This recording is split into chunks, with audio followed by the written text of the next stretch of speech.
महाराष्ट्र राज्य परीक्षा परिषद पुणे यांच्या वतीने घेण्यात आलेल्या राष्ट्रीय आर्थिक दुर्बल घटक अर्थात एनएमएमएस शिष्यवृत्ती परीक्षेत खामसवाडीचे 58 विद्यार्थ्यांपैकी तब्बल 40 विद्यार्थी पात्र होऊन वरील शाळा कळंब तालुक्यात अव्वल ठरली आहे. गेल्या 10 वर्षांपासून विद्यार्थ्यांच्या गुणवत्तेमुळे शाळेचे नाव लौकिकात यशाची भर पडत आहे. वरील विद्यार्थ्यांच्या पाठीवर कौतुकाची थाप पडावी म्हणून छोटेखानी सत्कार ठेवण्यात आला होता. यावेळी गुणवंत आलेल्या सर्व विद्यार्थी व विद्यार्थिनींना पुष्पगुच्छ देऊन सत्कार करण्यात आला.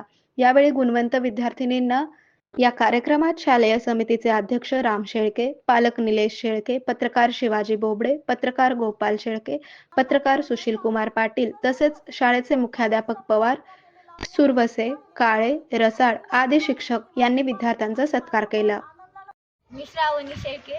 मला एनएमएस परीक्षेत 148 मार्क पडले. त्या परीक्षेसाठी आमच्या शाळेत सर्व शिक्षकांनी खूप तयारी घेतली होती. आम्ही 7वीत असल्यापासून मार्चमध्ये एनएमएस परीक्षेचे तास चालू केले होते. उन्हाळ्यात सुट्टीत, दिवाळीच्या सुट्टीत तास घेतले होते.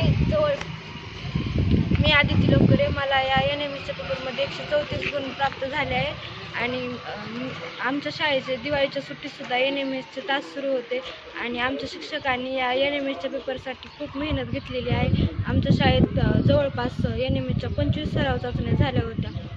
मी श्रेया दिनकर शेळके. मला एनएमएस परीक्षेमध्ये 136 गुण मिळालेले आहेत. आमच्या शाळेमध्ये दिवाळीसुद्धा तास घेतलेत.